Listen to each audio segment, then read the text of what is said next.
Allah istediği şeyi dərhal yoxdan var edə bilməzmi?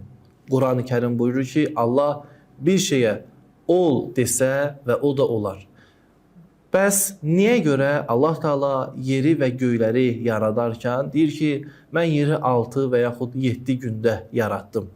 Bu ilahi qüdrətlə necə üzləşə bilər?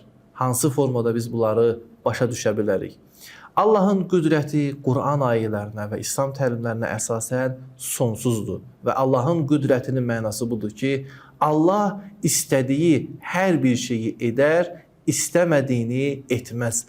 Qüdrətin mənası yalnız etmək deyil, etməməyin özü də qüdrətdir.